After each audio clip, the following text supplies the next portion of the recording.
ونؤمن به ونتوكل عليه ونعوذ بالله من شرور أنفسنا ومن سيئات أعمالنا من يهده الله فلا مضل له ومن يضلله فلا هادي له ونشهد أن لا إله إلا الله وحده لا شريك له ونشهد أن سيدنا ونبينا ومولانا محمدا عبده ورسوله صلى الله تعالى عليه وعلى آله وأصحابه وسلم تسليما كثيرا كثيرا.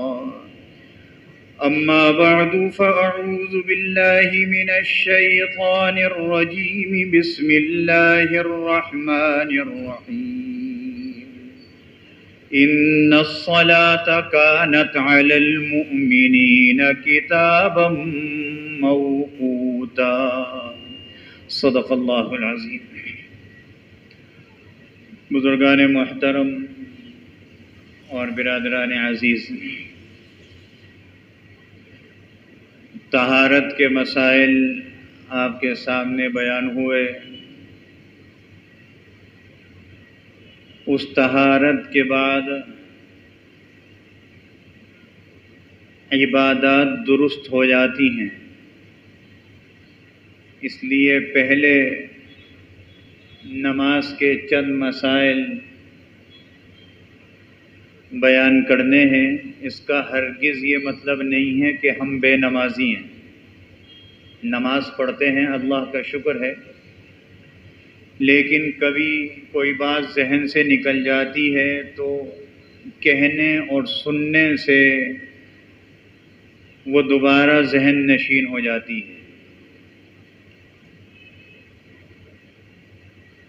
جب نماز ہم پڑھتے ہیں، چاہے مسجد میں ہو، چاہے گھر میں ہو، چاہے زمین کے کسی بھی خطے میں ہو، جس جگہ نماز پڑھتے ہیں اس جگہ کا پاک ہونا شرط ہے. اگر وہ جگہ ناپاک ہے تو نماز درست نہیں ہوگی. اسی طریقے سے جب ہم نماز پڑھتے ہیں، چاہے خواتین ہوں چاہے مرد ہوں، نماز پڑھنے کے جو آداب ہیں، جو شرائط ہیں، ان کو پورا کرنا ہمارے اوپر فرض ہے. اگر ہم ان آداب کو پورا نہیں کریں گے تو نماز درست نہیں ہوگی جیسی کہ ہونی چاہیے. اسی میں ایک مسئلہ یہ ہے جو بار بار بیان ہوتا ہے، پھر بیان ہو رہا ہے، کہ جب ہم نماز پڑھنے کھڑے ہوں، مردوں کی بات ہو رہی ہے، تو سر کو ڈھک کر نماز پڑھی جائے، ٹوپی پہن کر نماز پڑھی جائے. صحابہ کرام رضوان اللہ علیہم اجمعین نے جو نماز حضور اقدس صلی اللہ علیہ وسلم سے سیکھی تھی وہ اسی طرح تھی. اور یہ وہ زمانہ تھا کہ اس زمانے میں ہماری طرح ہمارے پاس جتنا مال ہے اتنا مال نہیں ہوتا تھا. جب مال نہیں ہوتا تھا تو کپڑے بھی ایسے نہیں ہوتے تھے. ہم گرمی میں یہ باریک کپڑے پہن رہے ہیں، یہ انہیں میسر نہیں تھے. اوپر چادر ڈالی، نیچے تہمت باندھی، اسی سے سر ڈھک لیا. کبھی ایک زیادہ کپڑا آ گیا، عمامہ باندھ لیا. جناب رسول اللہ صلی اللہ علیہ وسلم اور صحابہ کرام نے اس دور میں بھی ننگے سر نماز نہیں پڑھی جب کپڑا اتنا میسر نہیں تھا. اور ہم اللہ کا شکر ادا کریں کہ اللہ نے ہمیں کتنی نعمتوں سے نوازا ہے. ہماری جیب میں پیسے ہیں اور یہ سر سارے انسانی جسم میں معزز ہے، سب سے زیادہ عزت والا۔ اگر اس سر کے اوپر اچھے سے اچھی ٹوپی ہم پہن لیں گے تو ہماری جیب پر کوئی فرق نہیں پڑے گا، عمومی بات کر رہا ہوں۔ پھر بھی ہم ننگے سر نماز پڑھتے ہیں، اور اس وقت ہماری کیفیت یہ ہے کہ اگر کوئی چیز غلط ہو رہی ہو اور اس کو مسئلہ بتلایا جائے، یہ ہمارے علم کا حال ہے، اس کو مسئلہ بتلایا جائے، کہتا ہے بھائی مجھے معلوم ہے۔ اللہ کے بندے معلوم ہے پھر غلط کر رہے ہیں، یہ تو بڑی جہالت ہے۔ اس لیے جب نماز پڑھیں تو ٹوپی پہن کر نماز پڑھیں، اچھے سے اچھی ٹوپی پہنیں۔ جتنی معزز جگہ سر کی ہے اتنی اچھی ٹوپی پہنیں گے، وہ ٹوپی بھی معزز ہو جائے گی اور آپ بھی اچھے خوبصورت لگیں گے۔ یہ تو پتہ نہیں کہاں سے آ گئی اتنی بڑی بڑی داڑیاں، ننگے سر نماز پڑھے گا۔ نفس پرست، اللہ نے ہمیں نفس پرست نہیں بنایا، یاد رکھیے گا، ہمیں مقید رکھا ہے، اور کوئی چیز قید کی ایسی نہیں رکھی جو ہماری طاقت سے باہر ہو، ہماری طاقت کے اندر ہے۔ لا یکلف اللہ نفسا الا وسعها، اللہ نے ہمیں کسی چیز کا مکلف نہیں بنایا جو ہماری طاقت کے اندر نہ ہو۔ ہمارا دین بڑا آسان ہے۔ تو جو چیز رسول اللہ صلی اللہ علیہ وسلم کر رہے ہیں اور آپ نے صحابہ کرام کو سکھائی، ہمیں اپنی نماز اس طریقے سے بنانی چاہیے۔ دو باتیں ہو گئیں، تیسری بات،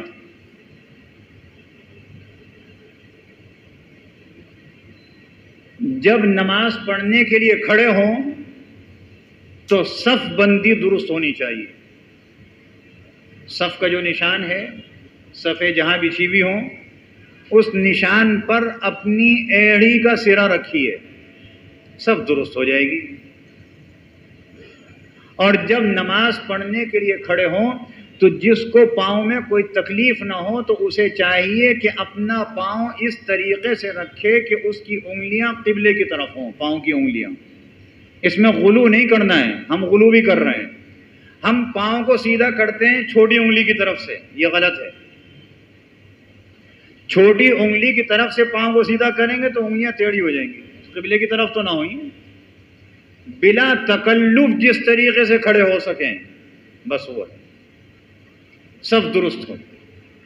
اور جناب رسول اللہ صلی اللہ علیہ وسلم نے ارشاد فرمایا کہ اگر ہماری صفیں نماز میں درست نہیں ہوں گی تو ہمارے آپس کے دلوں میں نا اتفاقی پیدا ہو جائے گی، نمبر ایک۔ اور حدیث میں فرمایا گیا دوسری بات، ہماری صفیں اگر درست نہیں ہوں گی، ہم نماز میں صفوں کو درست نہیں کریں گے تو ہماری شکلیں بگڑ جائیں گی، اللہ اپنے حفظ و امان میں رکھے۔ تو پتہ چلا کہ اگر آپس میں نا اتفاقی ہے، اس کی ایک وجہ یہ بھی ہے کہ ہماری صفیں درست نہیں ہوتی۔ حتیٰ کہ مسئلے کی بات ہے، بعض آدمی ہوتا ہے جسم میں بھاری ہوتا ہے، وہ نماز پڑھتے ہوئے پاؤں آگے پیچھے ہو جاتے ہیں، اس کے رکوع سے کھڑا، سجدے سے کھڑا ہو رہا ہے تو آگے، جب اس کے پاؤں آگے یہ پیچھے ہو جائیں تو اس کو اندازہ ہو تو نماز کی حالت میں درست کرے اپنے آپ کو، یہ بھی مسئلے کی بات ہے۔ یہ نہیں ہے کہ جہاں کھڑا ہوا بس وہیں کھڑا رہے۔ اسی طریقے سے یہ نماز کی، یہ صف کے درست کرنے کی یہ اہمیت بتلائی جناب رسول اللہ صلی اللہ علیہ وسلم نے۔ نماز پڑھنے کے لیے کھڑے ہوں تو جماعت کے ساتھ مردوں کے اوپر لازم ہے کہ اگر کوئی عذر نہیں ہے تو جماعت کے ساتھ نماز پڑھو۔ جناب رسول اللہ صلی اللہ علیہ وسلم نے ارشاد فرمایا کہ جو مرد نماز جماعت کے ساتھ نہیں پڑھتے، میرا دل چاہتا ہے کہ میں ایک آدمی کو کہوں لکڑیاں جمع کر کے لائے، اور پھر ایک آدمی سے کہوں کہ جب صفیں درست ہوں اس سے کہوں کہ بھئی تم تکبیر پڑھو، ایک آدمی سے نماز پڑھواؤں اور جا کر دیکھوں گھروں میں کہ کون جماعت میں نہیں آیا، جو نہیں آیا جماعت میں اس کے گھروں کو لکڑیوں میں آگ لگا کے اس کے گھروں کو آگ لگا دوں۔ حضور علیہ السلام فرما رہے ہیں۔ کوئی عذر ہے تو بات الگ ہے، بیمار ہے بات الگ ہے. سفر پہ کہیں جا رہا تھا اور نماز کا وقت ہو گیا, جماعت تیار نہیں تھی تو 3 آدمیوں کی جماعت کہیں کرا لے. حضور علیہ الصلوۃ والسلام نے یہ بھی فرمایا کہ اگر 3 آدمی کہیں موجود ہیں سفر میں اور وہ جماعت سے نماز نہیں پڑھتے, انفرادی پڑھتے ہیں, تو ان کے اوپر شیطان کا غلبہ ہو جائے گا. جماعت کرائیں. جماعت کی اہمیت بیان. اسی نماز میں جب کھڑے ہوتے ہیں جماعت کے ساتھ نماز پڑھیں گے تو تکبیر تحریمہ بھی, تکبیر تحریمہ تو کہنی ہی پڑے گی, اسی کو تکبیر اولی بھی کہتے ہیں. امام نے جو تکبیر تحریمہ کہی, ہاتھ اٹھائے کانوں تک اور ہاتھ کو اللہ اکبر کہہ کے باندھ لیے, یہ تکبیر تحریمہ ہے, اسی کو تکبیر اولی بھی کہتے ہیں. تکبیر تحریمہ کیوں کہتے ہیں؟ حرام کرنے والی تکبیر. بڑی عجیب بات ہے, عجیب نہیں ہے, لگ رہی ہے عجیب. نماز سے پہلے جو چیزیں جائز تھیں یہ تکبیر کہہ کے وہ اب ہمارے اوپر حرام ہو گئیں. بات کر سکتے تھے, اب نہیں کر سکتے. بات کرنی حلال تھی, نماز میں حرام ہے. کھا پی سکتے تھے, لیکن جہاں تکبیر تحریم ہوئی اس تکبیر کی وجہ سے وہ اب نماز میں کھانا پینا حرام ہو گیا. یہی وجہ ہے کہ اگر کسی کے منہ میں کوئی ذرہ رہ گیا کھانے کا, دانتوں میں اٹکا ہوا تھا, نماز پڑھنے کھڑے ہوئے, وہ جو زبان ہلی وہ نکل آیا, اگر چاول کے دانے کے برابر اگر ہے تو نماز ٹوٹ جائے گی, دوبارہ پڑھنی پڑے گی اس کو پھینک کے. یہ تکبیر تحریمہ ہے. ادھر ادھر دیکھ سکتے تھے نماز کے علاوہ, جہاں تکبیر تحریمہ کہی اب نہیں دیکھ سکتے, حرام ہو گیا. اس لیے اس کو کہتے ہیں تکبیر تحریمہ. اور تکبیر اولا بھی اسے کہتے ہیں. اس کا مسئلہ بیان ہوا. جناب رسول اللہ صلی اللہ علیہ وسلم نے ارشاد فرمایا کہ جو آدمی, مردوں کی بات ہو رہی ہے, جو آدمی 40 دن تک تکبیر اولا کے ساتھ جماعت میں شریک ہوا, مطلب یہ نہیں ہے کہ 40 دن کے بعد چھوڑ دے, اہمیت بیان ہو رہی ہے تکبیر اولا کی. جو 40 دن تک ہر نماز میں تکبیر اولا کے ساتھ جماعت میں شریک ہوا, 5 نمازوں میں 40 دن نماز پڑھی اس نے, حضور علیہ الصلوۃ والسلام ارشاد فرماتے ہیں 2 چیزیں اس کے ساتھ اللہ فرمائے گا. ایک تو یہ کہ اس نے 40 دن تک تکبیر اولا کے ساتھ نماز پڑھی اور کوئی اس کی تکبیر اولا فوت نہیں ہوئی, اس کے اوپر جہنم کا عذاب حرام ہو گیا. نمبر 2, یہ شخص کبھی منافق نہیں ہوگا, نفاق نہیں ہوگا اس کے. یہ 2 چیزیں اس کے لیے لکھ دی جاتی ہیں. یہ 40 دن تک تکبیر اولا کے ساتھ جب یہ فضیلت ہے تو ہم کوشش کر کے پوری زندگی میں اگر پڑھیں تو اللہ کیا مرتبہ دے گا, اس کے مرتبوں کی کمی تو نہیں ہے. حضرت امام غزالی رحمۃ اللہ علیہ نے احیاء العلوم میں لکھا ہے کہ پہلے زمانے میں اگر کسی کی تکبیر اولا فوت ہو جاتی تھی, جماعت نہیں, رکعت نہیں, تکبیر اولا فوت ہو جاتی تھی, تو 7 دن تک اس کے ہاں تعزیت کے لیے جایا کرتے تھے. بڑا افسوس ہوا کہ تمہاری تکبیر اولا فوت ہو گئی. تعزیت کیا کرتے تھے, جیسے مرنے والے سے تعزیت کرتے ہیں. اور ہمارے بزرگوں میں ایک بزرگ گزرے, حضرت مولانا رشید احمد صاحب گنگوہی رحمۃ اللہ علیہ. ایک مرتبہ کسی جلسے میں گئے ہوئے تھے, جماعت کھڑی ہو رہی تھی, وہ مسافے والے ذرا دور تھے, مسافے والے مسافے کرتے رہے, جماعت کھڑی ہو گئی, تکبیر اولا ہو گئی, جماعت میں بھی شامل ہو گئے, رکعت بھی نہیں نکلی, قرات بھی سن لی. نماز کے بعد اتنے افسردہ کسی نے پوچھا, حضرت مزاج مبارک اچھے ہیں, افسردہ ہو رہے ہیں؟ فرمانے لگے آج 28 سال کے بعد میری تکبیر اولا فوت ہوئی ہے. 28 سال کے بعد. اللہ کے بندے ایسے گزرے, نبی نہیں تھے, ہم جیسے آپ جیسے تھے, بن ہم بھی سکتے ہیں ان جیسے. یہ نہیں کہہ سکتے کہ میں وہ تو اللہ کے ولی تھے, ہم کیسے کریں گے؟ نہیں, اللہ کا ولی بننا تو ہمارے اختیار میں ہے نا, نبی بننا تو اختیار میں ہے ہی. نبی تو اللہ جس کو چاہتا تھا بنا دیا, وہ بھی ختم. اب آگے کوئی نبی نیا نہیں بنے گا, لیکن ولی بننا میرے اور آپ کے اختیار میں ہے. ہم اللہ سے اپنے تعلق کو اتنا مضبوط کر لیں جیسا اللہ اور اس کا رسول چاہتا ہے، بس یہی تو ولی ہے۔ حضرت مولانا قاری محمد طیب صاحب رحمۃ اللہ علیہ فرماتے تھے آج کسی زندہ ولی کو دیکھنا ہو تو اس کو دیکھ لو جو جماعت کے ساتھ نماز پڑھتا ہے، زندہ ولی ہے اللہ کا۔ تو یہ تکبیر اولیٰ اس کی بھی اہمیت ہے، جناب رسول اللہ صلی اللہ علیہ وسلم نے اس کی اہمیت بیان فرمائی۔ تو ہم جب جماعت میں شریک ہوں، مسجد میں آئے ہوئے ہوں اور جماعت قائم ہو رہی ہو، کھڑی ہو رہی ہو، تو جماعت کی فکر کریں۔ مجھے فون آ گیا، میں باہر کھڑا ہوا بات کر رہا ہوں، تکبیر اولیٰ ہو گئی، تو تکبیر اولیٰ کی اہمیت نہیں ہوئی، موبائل کی اہمیت ہو گئی۔ یہ بات میں ہر دفعہ کہتا ہوں موبائل کے متعلق، سر کو ڈھکنے کے متعلق ڈھیٹ ہوں کہتا رہوں گا، میری تبلیغ یہی ہے، میں اسی پر تبلیغ کر رہا ہوں۔ اس کی اہمیت کو سمجھیے۔ اللہ نے آپ کو نمازی بنایا ہے، چنا ہے آپ کو، ورنہ ہمارے کتنے بھائی ہیں مسلمان جو باہر پھر رہے ہیں۔ تو اللہ کا شکر ادا کرنا چاہیے نا، اللہ نے جب بنایا ہے تو ہمیں اس بات کی بھی فکر ہونی چاہیے کہ اللہ اور اس کے رسول کس طرح نماز چاہتے ہیں، میں اپنی نماز کو ویسا کر دوں۔ وقت تو صرف کر رہے ہیں نا، اور وقت اگر ایسا صرف ہو رہا ہے کہ اللہ کے یہاں قبول نہیں ہے۔ ایک بزرگ تھے، حج کو جایا کرتے تھے ہر سال، وہ جب وہاں لبیک پڑھتے تھے تو آواز آتی تھی لا لبیک، تیری حاضری قبول نہیں ہے۔ ان کے ساتھ ایک دفعہ ان کا کوئی خادم بھی تھا، وہ آواز وہ ہر سال سنتے تھے، اس نے بھی سن لی۔ انہوں نے کہا حضرت یہ کیسی آواز ہے؟ کہنے لگے خاموش ہو جا، میں تو پتہ نہیں کتنے سالوں سے سن رہا ہوں۔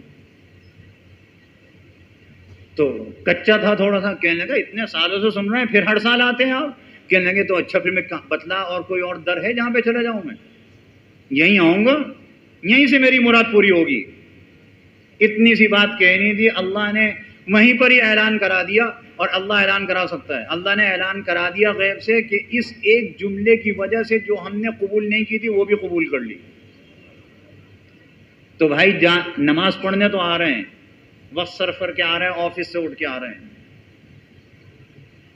جانا تو کہیں اور ہے ہی نہیں، آنا تو نماز پڑھنے، سجدہ تو اللہ کے سامنے کرنا پڑے گا، کہیں اور نہیں جا سکتے۔